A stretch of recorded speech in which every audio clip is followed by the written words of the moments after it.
अथ श्री लक्ष्मी नारायण कवचम्।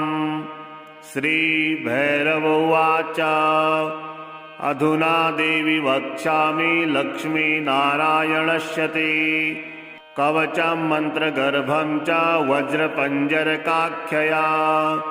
श्रीवज्रपञ्जरं नाम कवचं परमाद्भुतं रहस्यं सर्वदेवानां साधकानां विशेषतः यं धृत्वा भगवान् देवः प्रसीदति परः पुमान् यस्य धारणमात्रेण ब्रह्मा लोकपितामहः ईश्वरोऽहं शिवो भीमो वासवोऽपि दिवस्पतिः सूर्यस्तेजो निधिर्देवी चन्द्रमास्तारकेश्वरः वायुश्च बलवान् लोके वर्णो यादसां पतिः कुबेरोऽपि धनाध्यक्षो धर्मराजो यमः स्मृतः यं धृत्वा सहसा विष्णुः संहरिष्यति दानवान् जघान रावणादेश्च किं वक्ष्येऽहमतः परम् कवचास्यास्य सुभगे कथितोऽयं मुनिः शिवः दृष्टुप्छन्दो देवता च लक्ष्मी नारायणो मतः रमा बीजां पराशक्तिस्तारं कीलकमीश्वरी भोगापवर्गसिद्ध्यर्थं विनियोग इति स्मृतः। ॐ अस्य श्रीलक्ष्मीनारायणकवचस्य शिवऋषिः त्रिष्टुप्छन्दः श्रीलक्ष्मीनारायणदेवता श्रीं बीजं ह्रीं शक्तिः ॐ कीलकं भोगापवर्गसिद्ध्यर्थे पाठे विनियोगः। ध्यानम् पूर्णेन्दुवदनं पीतावसनं कमलासनं लक्ष्म्याश्रितं चतुर्बाहुं लक्ष्मीनारायणं भजे वासुदेवोऽवतु मे मस्तकं शशिरोरुहं ह्रीं ललाटं सदा पातु लक्ष्मी विष्णुः समन्ततः हसौ नेत्रे वताला लक्ष्मी गोविन्दो जगतां पतिः ह्रीं नासां सर्वदा पातु लक्ष्मी दामोदरः प्रभुः श्रीं मुखं सततं पातु देवो लक्ष्मी त्रिविक्रमः लक्ष्मीकण्ठं सदा पातु देवो लक्ष्मी जनार्दनः नारायणाय बाहू मे पातु लक्ष्मी गदाग्रजः नमः पार्श्वौ सदा पातु लक्ष्मी नन्देकनन्दनः अं आं इं इं पातु वक्षो ॐ लक्ष्मी त्रिपुरेश्वरः ॐ ॐ ह्रीं ह्रीं पातु कुक्षिं ह्रीं लक्ष्मी गरुडध्वजः ल्रीं ल्रीं ऐं ऐं पातु पृष्ठां हसौ लक्ष्मी नृसिंहकः ॐ ॐ अं अः पातु नाभिं ह्रीं लक्ष्मी विष्टरस्रवः कं खं गं घं गुदं पातु श्रीं लक्ष्मी कैटभान्तकः चं छं जं झं पातु शिश्नं लक्ष्मी लक्ष्मीश्वरः प्रभुः टं ठं डं ढं कटिं पातु नारायणाय नायकः तं थं दं धं पातु चोरु नमो लक्ष्मी जगत्पतिः पं फं बं भं पातु जानु ॐ ह्रीं लक्ष्मी चतुर्भुजः यं रं लं वं पातु जङ्घे हसौ लक्ष्मी गदाधरः शं सं सं हं पातु गुल्फौ ह्रीं श्रीं लक्ष्मी रथाङ्गभृत् लं क्षः पादौ सदा पातु मूलं लक्ष्मी सहस्रपात् ङं ङं ङं नं मं मे पातु लक्ष्मी सह सकलं वपुः इन्द्रो मां पूर्वतः पातु वह्नि वह्नौ सदावतु यमो मां दक्षिणे पातु नैऋत्यां निरतिश्च मां वरुणः पश्चिमेभ्यां मां वायवेवतु मां मरुत् उत्तरे धनदः पायात् ईशान्यामी सरोवतु वज्रशक्ति दण्ड खड्ग पाशयष्टि ध्वजाङ्किता सशूलाः सर्वदा पान्तु दिगीषा परमार्थदा अनन्तः पातग्धो नित्यमूर्धे ब्रह्मवतास्य माम् दश दिक्षु सदा पातु लक्ष्मीनारायणः प्रभुः प्रभाते पातु मां विष्णुर्मध्याह्ने वासुदेवकः दामोदरो व्यातात् सायं निषादो नरसिंहकः सङ्कर्षणोर्धरात्रे व्यात् प्रभाते व्यात्रिविक्रमः अनिरुद्धः सर्वकालं वीक्षक्सेनस्य सर्वतः रणे राजकुले द्यूते विवादे शत्रुसङ्कटे ॐ ह्रीं ह्सौः ह्रीं श्रीं मूलं लक्ष्मीनारायणोऽवतु इदीदं कवचं दिव्यं वज्रपञ्जरकाविधाम् लक्ष्मीनारायणस्येष्टं चतुर्वर्गफलप्रदम् सर्वसौभाग्यनिलयं सर्वसारस्वतप्रदम् लक्ष्मीस्तवनं तत्त्वं परमार्थरसायनम् मन्त्रगर्भं जगत्सारं रहस्यं त्रिदिवौकशाम् दशवारं पठेद्रात्रौ रतान्ते वैष्णवोत्तमः स्वप्ने वरप्रदं पश्ये लक्ष्मीनारायणं सुधीः त्रिसन्ध्यां यः पठे नित्यं कवचं मन्मुखोद्दिताम् स याति परमं धाम वैष्णवं वैष्णवेश्वरः महाचीनपदस्थोऽपि यः पठेदात्मचिन्तकः आनन्दपूरितस्तूर्णं लभेत् मोक्षं च साधकः गन्धाष्टकेन विलक्षेत् द्रवौ भूर्जे जपन्मनुं पीतसूत्रेण संवेष्ट्य संवर्णेनाथ वेष्टयेत् धारयेद्गुटिकां मूर्धन्ये लक्ष्मीनारायणं स्मरन् रणे रिपुन् विजित्याशु कल्याणी गृहमाविशेत् वन्ध्या वा काकवन्ध्या वा मृतवत्स्या च याङ्गना सा वन्धीयान् कण्ठदेशे लभेत् पुत्राश्चिरायुषः गुरुपदे शतो धृत्वा गुरुं ध्यात्वा मनुं जपन् वर्णलक्षपुरश्चर्या फलमाप्नोति साधकः बहुनोक्तेन किं देवी कवचाशास्य पार्वती विना नानेन न सिद्धिः स्यान्मन्त्रस्यास्य महेश्वरी सर्वागमस्य रहस्याढ्यं तत्त्वा तत्त्वं परात्परम् अभक्ताय न दातव्यं कुचलाय दुरात्मने दीक्षिताय कुलीनाय स्वशिष्याय महात्मने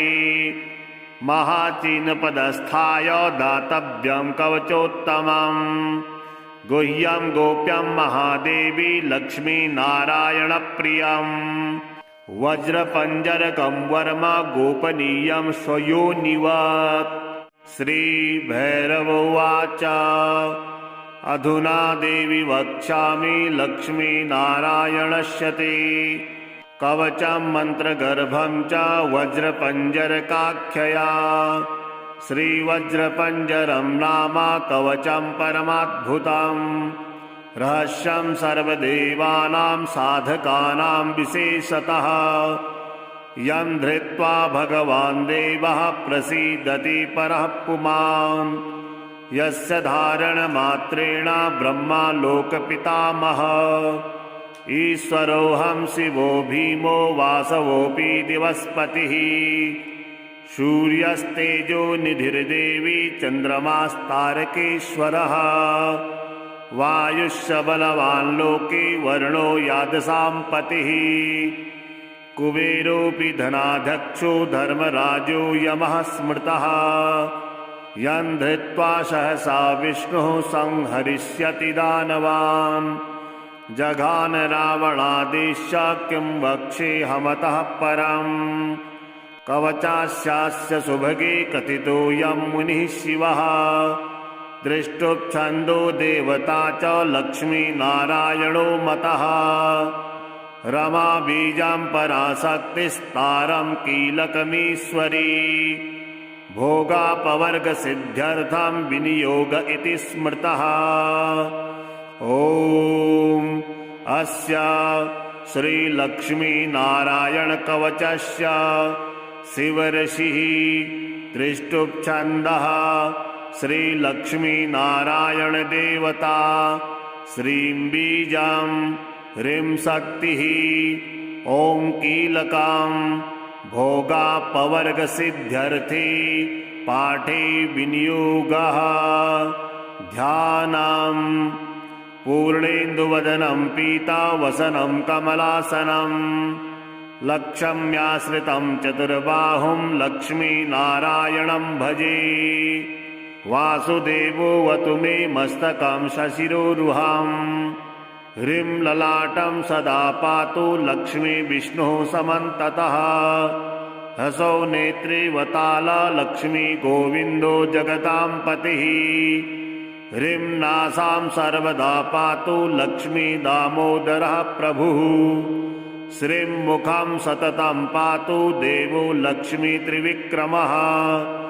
लक्ष्मीकण्ठं सदा पातु देवो लक्ष्मी जनार्दनः नारायणाय बाहू मे पातु लक्ष्मी गदाग्रजः नमः पार्श्वौ सदा पातु लक्ष्मी नन्देकनन्दनः अं आं इं इं पातु वक्षो ॐ लक्ष्मी त्रिपुरेश्वरः ॐ ॐ ह्रीं ह्रीं पातु कुक्षिं ह्रीं लक्ष्मी गरुडध्वजः ल्रीं ल्रीं ऐं ऐं पातु पृष्ठां हसौ लक्ष्मी नृसिंहकः ॐ औं अं अः पातु नाभिं ह्रीं लक्ष्मी विष्टरस्रवः कं खं गं घं गुदं पातु श्रीं लक्ष्मी कैटभान्तकः चं छं जं झं पातु शिश्नं लक्ष्मी लक्ष्मीश्वरः प्रभुः टं ठं डं ढं कटिं पातु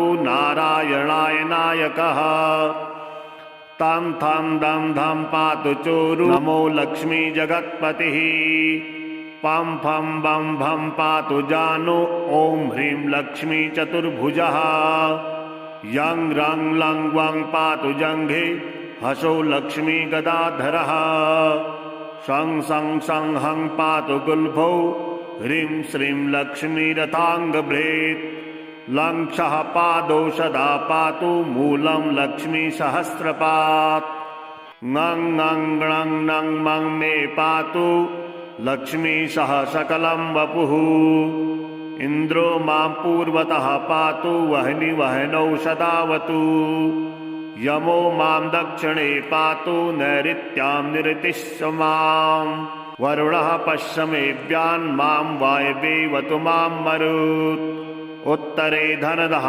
पायात् ईशान्यामी सरोवतु वज्रशक्ति दण्डखड्ग पाशयष्टि ध्वजाङ्किता सशूलाः सर्वदा पान्तु दिगीषा परमार्थदा अनन्तः पातग्धो नित्यमूर्धे ब्रह्मवतास्य माम् दश दिक्षु सदा पातु लक्ष्मीनारायणः प्रभुः प्रभाते पातु मां विष्णुर्मध्याह्ने वासुदेवकः दामोदरो व्यातात् सायं निषादो नरसिंहकः संकर्षणोर्धरात्रे व्यात् प्रभाते व्यात्रिविक्रमः अनिरुद्धः सर्वकालं विचक्षेणस्य सर्वतः रणे राजकुले द्यूते विवादे शत्रुसङ्कटे ॐ ह्रीं हसौ ह्रीं श्रीं मूलं लक्ष्मीनारायणोऽवतु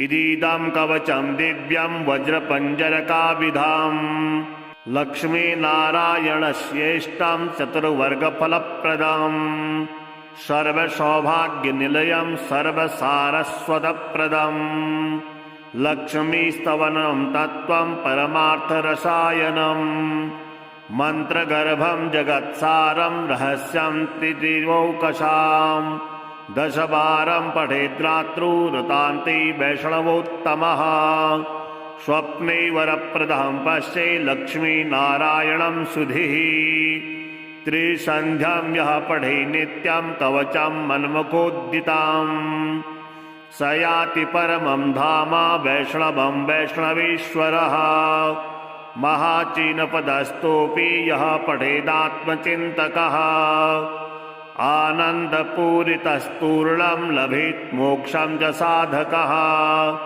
गन्धाष्टकेन विलक्षित द्रवौ भूर्जे जपन्मनुम् पीतसूत्रेण संवेष्ट्य संवर्णेनाथ वेष्टयेत् धारयेत् गुटिकां मूर्धन्ये लक्ष्मीनारायणं स्मरन् रणे रिपुन् विजित्याशु कल्याणी गृहमाविशेत् वन्ध्या वा काकवन्ध्या वा मृतवत्स्या च याङ्गना सा वन्धीयान् कण्ठदेशे लभेत् पुत्राश्चिरायुषः गुरुपदे शतो धृत्वा गुरुं ध्यात्वा मनुं जपन् वर्णलक्षपुरश्चर्या फलमाप्नोति साधकः बहुनोक्तेन किं देवी कवचाशास्य पार्वती विना नानेन न सिद्धिः स्यान्मन्त्रस्यास्य महेश्वरी सर्वागमस्य रहस्याढ्यं तत्त्वा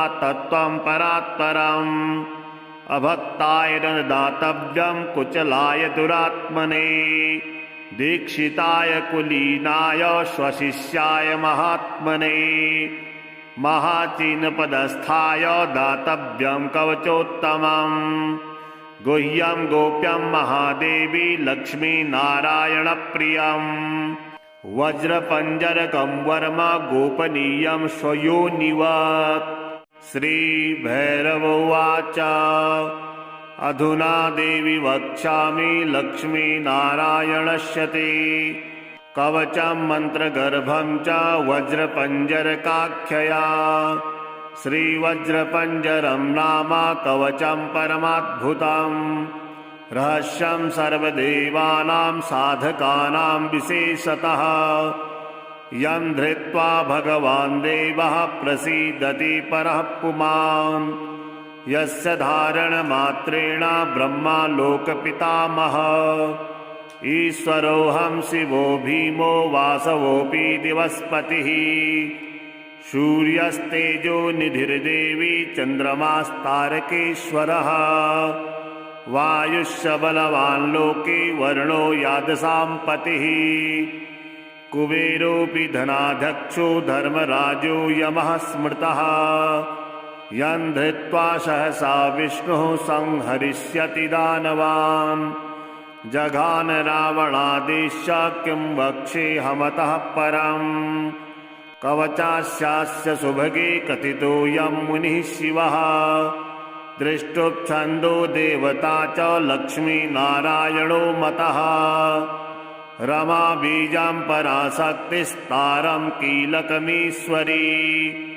भोगापवर्गसिद्ध्यर्थं विनियोग इति स्मृतः ॐ अस्य श्रीलक्ष्मीनारायणकवचस्य शिवऋषिः दृष्टुप्छन्दः श्रीलक्ष्मीनारायणदेवता श्रीं बीजां ह्रीं शक्तिः ॐ कीलकां भोगापवर्गसिद्ध्यर्थे पाठे विनियोगः ध्यानं पूर्णेन्दुवदनं पीतावसनं कमलासनं लक्ष्म्याश्रितं चतुर्बाहुं लक्ष्मीनारायणं भजे वासुदेवोऽवतु मे मस्तकं शशिरोरुहम् ह्रीं ललाटं सदा पातु लक्ष्मी विष्णुः समन्ततः हसौ नेत्रे वताला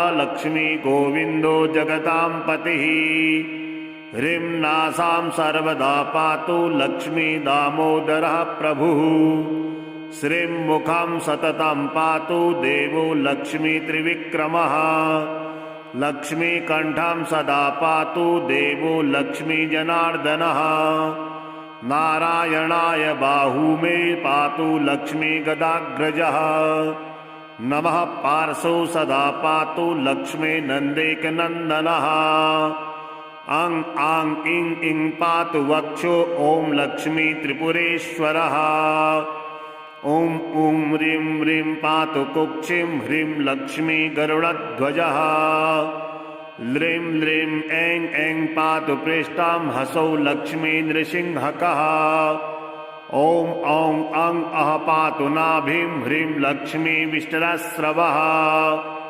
कं खं गं घं गुदं पातु श्रीं लक्ष्मी कैटभान्तकः।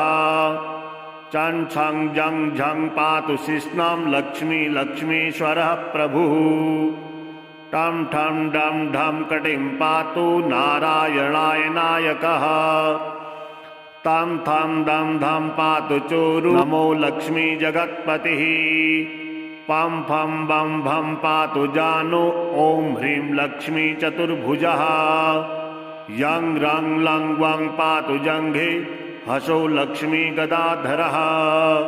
शं सं सं हं पातु गुल्फौ ह्रीं श्रीं लक्ष्मी रथाङ्गभृत्। लं क्षः पादौ सदा पातु मूलं लक्ष्मी सहस्रपात्। ङं ङं ङं नं मं मे पातु लक्ष्मी सह सकलं वपुः। इन्द्रो मां पूर्वतः पातु वह्नि वह्नौ सदावतु। यमो मां दक्षिणे पातु नैऋत्यां निरतिश्च मां। वरुणः पश्चिमेभ्यां मां वायव्येवतु मां मरुत्। उत्तरे धनदः पायात् ईशान्यामी सरोवतु। वज्रशक्ति दण्डखड्ग पाशयष्टि ध्वजाङ्किता। सशूलाः सर्वदा पान्तु दिगीषा परमार्थदा। अनन्तः पात्वग्धो नित्यमूर्धे ब्रह्मवताश्च माम्। दश दिक्षु सदा पातु लक्ष्मीनारायणः प्रभुः। प्रभाते पातु मां विष्णुर्मध्याह्ने वासुदेवकः। दामोदरो व्यातात् सायं निषादो नरसिंहकः। सङ्कर्षणोर्धरात्रे व्यात् प्रभाते व्यात्रिविक्रमः। अनिरुद्धः सर्वकालं विचक्षेणस्य सर्वतः। रणे राजकुले द्यूते विवादे शत्रुसङ्कटे।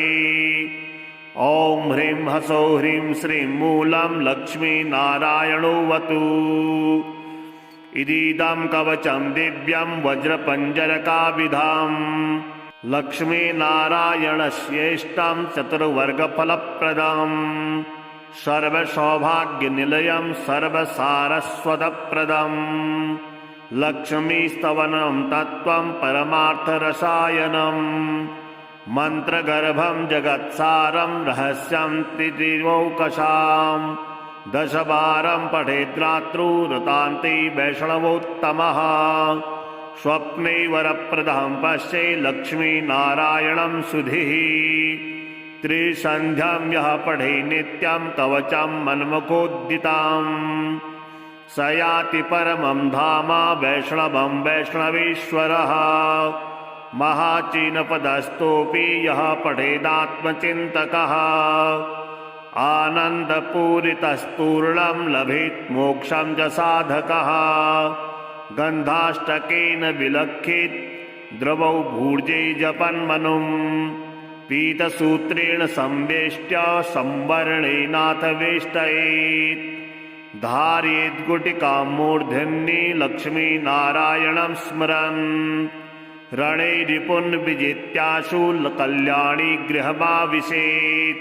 वन्ध्या वा काकवन्ध्या वा मृतवत्स्या च याङ्गना। सा वन्धीयान् कण्ठदेशे लभेत् पुत्राश्चिरायुषः। गुरुपदे शतो धृत्वा गुरुं ध्यात्वा मनुं जपन्। वर्णलक्षपुरश्चर्या फलमाप्नोति साधकः। बहुनोक्तेन किं देवी कवचाशास्य पार्वती। विना नानेन न सिद्धिः स्यान्मन्त्रस्यास्य महेश्वरी। सर्वागमस्य रहस्याढ्यं तत्त्वा तत्त्वं परात्परम्। अभक्ताय न दातव्यं कुचलाय दुरात्मने। दीक्षिताय कुलीनाय स्वशिष्याय महात्मने। महाचीनपदस्थाय दातव्यं कवचोत्तमम्। गुह्यं गोप्यं महादेवी लक्ष्मीनारायणप्रियम्। वज्रपञ्जरकं वर्मा गोपनीयं स्वयोनिवत्। श्रीभैरवोवाच अधुना देवी वक्ष्यामि लक्ष्मीनारायणस्य ते कवचं मन्त्रगर्भं च वज्रपञ्जरकाख्यया। श्रीवज्रपञ्जरं नाम कवचं परमाद्भुतं रहस्यं सर्वदेवानां साधकानां विशेषतः यं धृत्वा भगवान् देवः प्रसीदति परः पुमान् यस्य धारणमात्रेण ब्रह्मा लोकपितामहः ईश्वरोऽहं शिवो भीमो वासवोऽपि दिवस्पतिः सूर्यस्तेजो निधिर्देवी चन्द्रमास्तारकेश्वरः वायुश्च बलवान् लोके वर्णो यादसां पतिः कुबेरोऽपि धनाध्यक्षो धर्मराजो यमः स्मृतः यं धृत्वा सहसा विष्णुः संहरिष्यति दानवान् जघान रावणादेश्य किं वक्ष्येऽहमतः परम् कवचास्यास्य सुभगे कथितोऽयं मुनिः शिवः दृष्टुप्छन्दो देवता च लक्ष्मीनारायणो मतः रमा बीजां पराशक्तिस्तारं कीलकमीश्वरी भोगापवर्गसिद्ध्यर्थं विनियोग इति स्मृतः। ॐ अस्य श्रीलक्ष्मीनारायणकवचस्य शिवऋषिः त्रिष्टुप्छन्दः श्रीलक्ष्मीनारायणदेवता श्रीं बीजं ह्रीं शक्तिः ॐ कीलकं भोगापवर्गसिद्ध्यर्थे पाठे विनियोगः। ध्यानं पूर्णेन्दुवदनं पीतावसनं कमलासनं लक्ष्म्याश्रितं चतुर्बाहुं लक्ष्मीनारायणं भजे।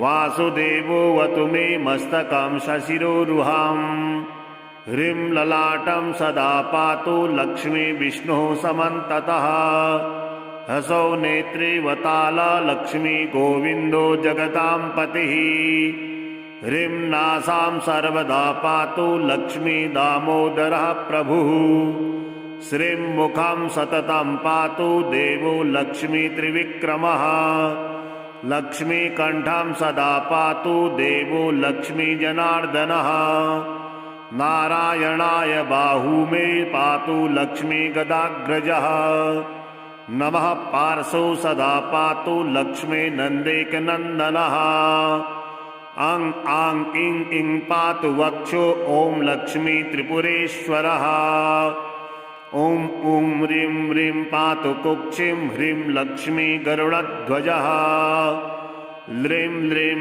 ऐं ऐं पातु पृष्ठां हसौ लक्ष्मी नृसिंहकः ॐ औं अं अः पातु नाभिं ह्रीं लक्ष्मी विष्टरस्रवः कं खं गं घं गुदं पातु श्रीं लक्ष्मी कैटभान्तकः चं छं जं झं पातु शिश्नं लक्ष्मी लक्ष्मीश्वरः प्रभुः टं ठं डं ढं कटिं पातु नारायणाय नायकः तं थं दं धं पातु चोरु नमो लक्ष्मी जगत्पतिः पं फं बं भं पातु जानु ॐ ह्रीं लक्ष्मी चतुर्भुजः यं रं लं वं पातु जङ्घे हसौ लक्ष्मी गदाधरः शं सं सं हं पातु गुल्फौ ह्रीं श्रीं लक्ष्मी रथाङ्गभृत् लं क्षः पादौ सदा पातु मूलं लक्ष्मी सहस्रपात् ङं ङं ङं नं मं मे पातु लक्ष्मी सह सकलं वपुः इन्द्रो मां पूर्वतः पातु वह्नि वह्नौ सदावतु यमो मां दक्षिणे पातु नैऋत्यां निरतिश्च मां वरुणः पश्चिमेभ्यां मां वायव्येवतु मां मरुत् उत्तरे धनदः पायात् ईशान्यामी सरोवतु वज्रशक्ति दण्ड खड्ग पाशयष्टि ध्वजाङ्किता सशूलाः सर्वदा पान्तु दिगीषा परमार्थदा अनन्तः पात्वग्धो नित्यमूर्धे ब्रह्मवतास्य माम् दश दिक्षु सदा पातु लक्ष्मीनारायणः प्रभुः प्रभाते पातु मां विष्णुर्मध्याह्ने वासुदेवकः दामोदरो व्यातात् सायं निषादो नरसिंहकः सङ्कर्षणोर्धरात्रे व्यात् प्रभाते व्यात्रिविक्रमः अनिरुद्धः सर्वकालं विचक्षेणस्य सर्वतः रणे राजकुले द्यूते विवादे शत्रुसङ्कटे ॐ ह्रीं ह्सौः ह्रीं श्रीं मूलं लक्ष्मीनारायणोऽवतु इदीदं कवचं दिव्यं वज्रपञ्जरकाभिधाम् लक्ष्मीनारायणस्येष्टं चतुर्वर्गफलप्रदम् सर्वसौभाग्यनिलयं सर्वसारस्वतप्रदम् लक्ष्मीस्तवनं तत्त्वं परमार्थरसायनम् मन्त्रगर्भं जगत्सारं रहस्यं त्रिदिवौकशाम् दशवारं पठेद्रात्रौ रतान्ते वैष्णवोत्तमः स्वप्ने वरप्रदं पश्ये लक्ष्मीनारायणं सुधीः त्रिसन्ध्यां यः पठे नित्यं कवचं मन्मखोद्दिताम् स याति परमं धाम वैष्णवं वैष्णवेश्वरः महाचीनपदस्थोऽपि यः पठेदात्मचिन्तकः आनन्दपूरितस्तूर्णं लभेत् मोक्षं च साधकः गन्धाष्टकेन विलक्षित द्रवौ भूर्जे जपन्मनुं पीतसूत्रेण संवेष्ट्य संवर्णेनाथ वेष्टयेत् धारयेद्गुटिकां मूर्धन्ये लक्ष्मीनारायणं स्मरन् रणे रिपुन् विजित्याशु कल्याणी गृहमाविशेत् वन्ध्या वा काकवन्ध्या वा मृतवत्स्या च याङ्गना सा वन्धीयान् कण्ठदेशे लभेत् पुत्राश्चिरायुषः गुरुपदे शतो धृत्वा गुरुं ध्यात्वा मनुं जपन् वर्णलक्षपुरश्चर्या फलमाप्नोति साधकः बहुनोक्तेन किं देवी कवचाशास्य पार्वती विना नानेन न सिद्धिः स्यान्मन्त्रस्यास्य महेश्वरी सर्वागमस्य रहस्याढ्यं तत्त्वा तत्त्वं परात्परम् अभक्ताय न दातव्यं कुचलाय दुरात्मने दीक्षिताय कुलीनाय स्वशिष्याय महात्मने महाचीनपदस्थाय दातव्यं कवचोत्तमम् गुह्यं गोप्यं महादेवी लक्ष्मीनारायणप्रियम् वज्रपञ्जरकं वर्म गोपनीयं स्वयोनिवत् श्रीभैरव उवाच अधुना देवी वक्ष्यामि लक्ष्मीनारायणस्य ते कवचं मन्त्रगर्भं च वज्रपञ्जरकाख्यया श्रीवज्रपञ्जरं नाम कवचं परमाद्भुतम् रहस्यं सर्वदेवानां साधकानां विशेषतः यं धृत्वा भगवान् देवः प्रसीदति परः पुमान् यस्य धारणमात्रेण ब्रह्मा लोकपितामहः ईश्वरोऽहं शिवो भीमो वासवोऽपि दिवस्पतिः सूर्यस्तेजो निधिर्देवी चन्द्रमास्तारकेश्वरः वायुश्च बलवान् लोके वर्णो यादसां पतिः कुबेरोऽपि धनाध्यक्षो धर्मराजो यमः स्मृतः यं धृत्वा सहसा विष्णुः संहरिष्यति दानवान्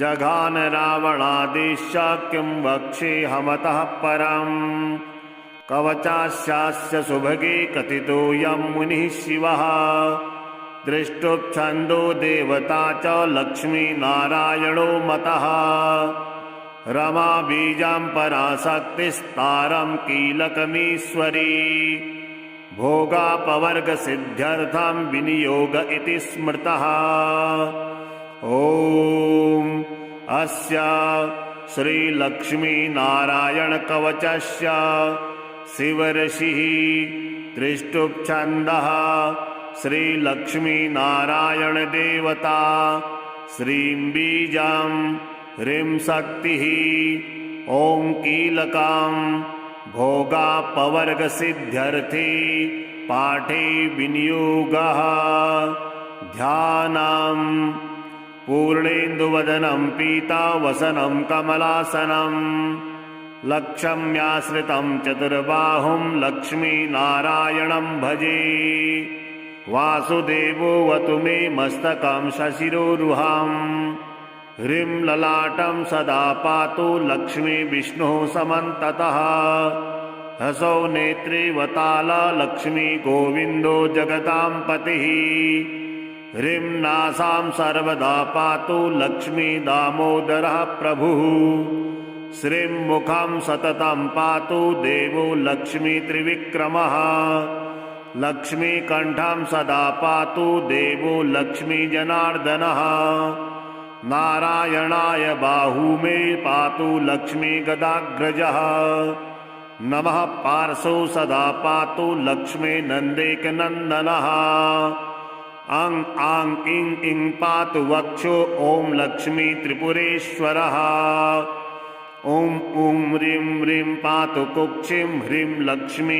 गरुडध्वजः ल्रीं ल्रीं ऐं ऐं पातु पृष्ठां हसौ लक्ष्मी नृसिंहकः ॐ औं अं अः पातु नाभिं ह्रीं लक्ष्मी विष्टरस्रवः कं खं गं घं गुदं पातु श्रीं लक्ष्मी कैटभान्तकः चं छं जं झं पातु शिश्नं लक्ष्मी लक्ष्मीश्वरः प्रभुः टं ठं डं ढं कटिं पातु नारायणाय नायकः तं थं दं धं पातु चोरु नमो लक्ष्मी जगत्पतिः पं फं बं भं पातु जानु ॐ ह्रीं लक्ष्मी चतुर्भुजः यं रं लं वं पातु जङ्घे हसौ लक्ष्मी गदाधरः शं सं सं हं पातु गुल्फौ ह्रीं श्रीं लक्ष्मी रथाङ्गभृत् लं क्षः पादौ सदा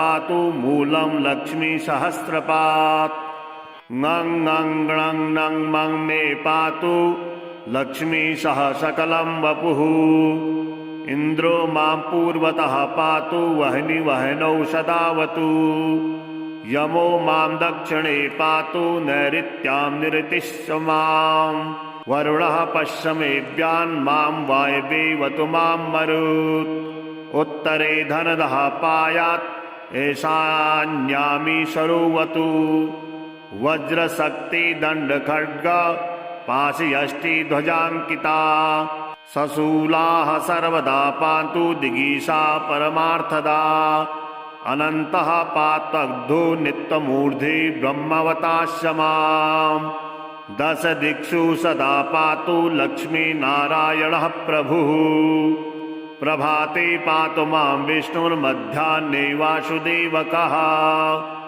दामोदरो व्यातात् सायं निषादो नरसिंहकः संकर्षणोर्धरात्रे व्यात् प्रभाते व्यात्रिविक्रमः अनिरुद्धः सर्वकालं विचक्षेणस्य सर्वतः रणे राजकुले द्यूते विवादे शत्रुसङ्कटे ॐ ह्रीं हसौ ह्रीं श्रीं मूलं लक्ष्मीनारायणोऽवतु इदीदं कवचं दिव्यं वज्रपञ्जरकाविधाम् लक्ष्मीनारायणस्येष्टं चतुर्वर्गफलप्रदम् सर्वसौभाग्यनिलयं सर्वसारस्वतप्रदम् लक्ष्मीस्तवनं तत्त्वं परमार्थरसायनम् मन्त्रगर्भं जगत्सारं रहस्यं त्रिदिवौकशाम् दशवारं पठेद्रात्रौ रतान्ते वैष्णवोत्तमः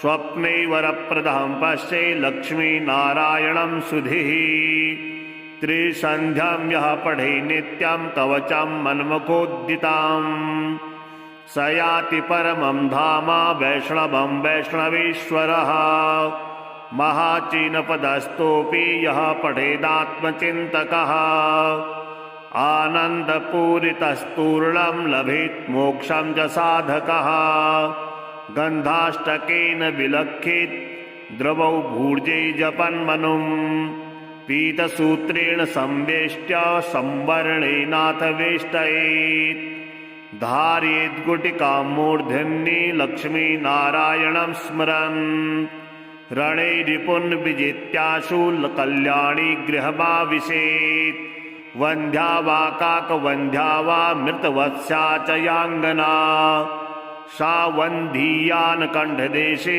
लभेत् पुत्राश्चिरायुषः गुरुपदे शतो धृत्वा गुरुं ध्यात्वा मनुं जपन् वर्णलक्षपुरश्चर्या फलमाप्नोति साधकः बहुनोक्तेन किं देवी कवचाशास्य पार्वती विना नानेन न सिद्धिः स्यान्मन्त्रस्यास्य महेश्वरी सर्वागमस्य रहस्याढ्यं तत्त्वा तत्त्वं परात्परम् अभक्ताय न दातव्यं कुचलाय दुरात्मने दीक्षिताय कुलीनाय स्वशिष्याय महात्मने महाचीनपदस्थाय दातव्यं कवचोत्तमम् गुह्यं गोप्यं महादेवी लक्ष्मीनारायणप्रियम् वज्रपञ्जरकं वर्म गोपनीयं स्वयोनिवत् श्रीभैरवोवाच अधुना देवी वक्ष्यामि लक्ष्मीनारायणस्य ते कवचं मन्त्रगर्भं च वज्रपञ्जरकाख्यया श्रीवज्रपञ्जरं नाम कवचं परमाद्भुतं रहस्यं सर्वदेवानां साधकानां विशेषतः यं धृत्वा भगवान् देवः प्रसीदति परः पुमान् यस्य धारणमात्रेण ब्रह्मा लोकपितामहः ईश्वरोऽहं शिवो भीमो वासवोऽपि दिवस्पतिः सूर्यस्तेजो निधिर्देवी चन्द्रमास्तारकेश्वरः वायुश्च बलवान् लोके वर्णो यादसां पतिः कुबेरोऽपि धनाध्यक्षो धर्मराजो यमः स्मृतः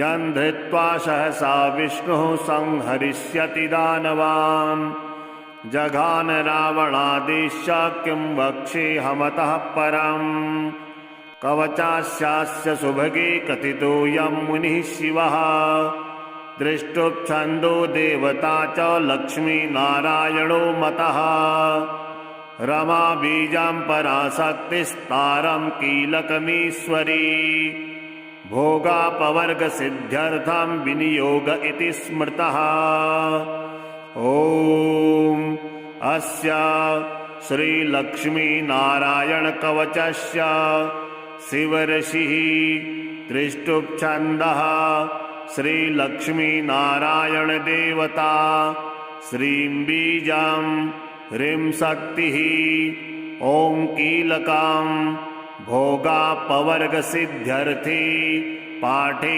विनियोगः ध्यानम् पूर्णेन्दुवदनं पीतावसनं कमलासनं लक्ष्म्याश्रितं चतुर्बाहुं लक्ष्मीनारायणं भजे वासुदेवोऽवतु मे मस्तकं शशिरोरुहं ह्रीं ललाटं सदा पातु लक्ष्मी विष्णुः समन्ततः हसौ नेत्रे वताला लक्ष्मी गोविन्दो जगतां पतिः ह्रीं नासां सर्वदा पातु लक्ष्मी दामोदरः प्रभुः श्रीं मुखं सततं पातु देवो लक्ष्मी त्रिविक्रमः लक्ष्मीकण्ठं सदा पातु देवो लक्ष्मी जनार्दनः नारायणाय बाहू मे पातु लक्ष्मी गदाग्रजः नमः पार्श्वौ सदा पातु लक्ष्मी नन्देकनन्दनः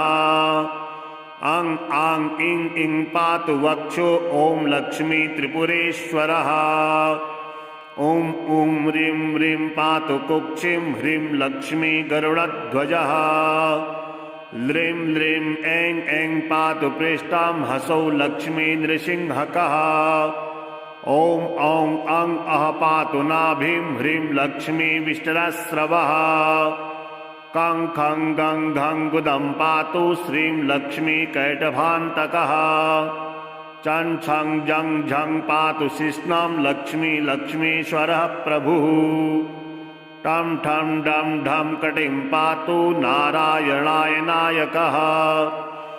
तं थं दं धं पातु चोरु नमो लक्ष्मी जगत्पतिः।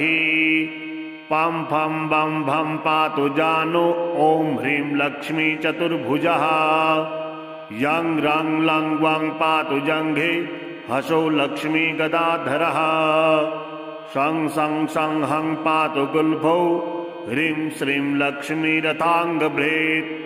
लं क्षः पादौ सदा पातु मूलं लक्ष्मी सहस्रपात्। ङं ङं ङं णं मं मे पातु लक्ष्मी सह सकलं वपुः। इन्द्रो मां पूर्वतः पातु वह्नि वह्नौ सदावतु। यमो मां दक्षिणे पातु नैऋत्यां निरतिश्च माम्। वरुणः पश्चिमेभ्यां मां वायव्येवतु मां मरुत्। उत्तरे धनदः पायात् ईशान्यामी सरोवतु। वज्रशक्ति दण्डखड्ग पाशयष्टि ध्वजाङ्किता। सशूलाः सर्वदा पान्तु दिगीषा परमार्थदा। अनन्तः पात्वग्धो नित्यमूर्धे ब्रह्मवतास्य माम्। दश दिक्षु सदा पातु लक्ष्मी नारायणः प्रभुः। प्रभाते पातु मां विष्णुर्मध्याह्ने वासुदेवकः। दामोदरो व्यातात् सायं निषादो नरसिंहकः। सङ्कर्षणोर्धरात्रे व्यात् प्रभाते व्यात्रिविक्रमः। अनिरुद्धः सर्वकालं वीक्षक्सेनस्य सर्वतः। रणे राजकुले द्यूते विवादे शत्रुसङ्कटे। ॐ ह्रीं हसौ ह्रीं श्रीं मूलं लक्ष्मी नारायणोऽवतु। इदीदं कवचं दिव्यं वज्रपञ्जरकाभिधाम्। लक्ष्मीनारायणस्येष्टं चतुर्वर्गफलप्रदम्। सर्वसौभाग्यनिलयं सर्वसारस्वतप्रदम्। लक्ष्मीस्तवनं तत्त्वं परमार्थरसायनम्। मन्त्रगर्भं जगत्सारं रहस्यं त्रिदिवौकशाम्। दशवारं पठेद्रात्रौ रतान्ते वैष्णवोत्तमः। स्वप्ने वरप्रदं पश्ये लक्ष्मीनारायणं सुधिः। त्रिसन्ध्यां यः पठे नित्यं कवचं मन्मुखोद्दिताम्। स याति परमं धाम वैष्णवं वैष्णवेश्वरः। महाचीनपदस्थोऽपि यः पठेदात्मचिन्तकः। आनन्दपूरितस्तूर्णं लभेत् मोक्षं च साधकः। गन्धाष्टकेन विलक्षित द्रवौ भूर्जे जपन्मनुम्। पीतसूत्रेण संवेष्ट्य संवर्णेनाथ वेष्टयेत्। धारयेद्गुटिकां मूर्धन्ये लक्ष्मीनारायणं स्मरन्। रणे रिपुन् विजित्याशु कल्याणी गृहमाविशेत्। वन्ध्या वा काकवन्ध्या वा मृतवत्स्या च याङ्गना। सा वन्धीयान् कण्ठदेशे लभेत् पुत्राश्चिरायुषः। गुरुपदे शतो धृत्वा गुरुं ध्यात्वा मनुं जपन्। वर्णलक्षपुरश्चर्या फलमाप्नोति साधकः। बहुनोक्तेन किं देवी कवचाशास्य पार्वती। विना नानेन न सिद्धिः स्यान्मन्त्रस्यास्य महेश्वरी। सर्वागमस्य रहस्याढ्यं तत्त्वा तत्त्वं परात्परम्। अभक्ताय न दातव्यं कुचलाय दुरात्मने। दीक्षिताय कुलीनाय स्वशिष्याय महात्मने। महाचीनपदस्थाय दातव्यं कवचोत्तमम्। गुह्यं गोप्यं महादेवी लक्ष्मीनारायणप्रियम्। वज्रपञ्जरकं वर्मा गोपनीयं स्वयोनिवत्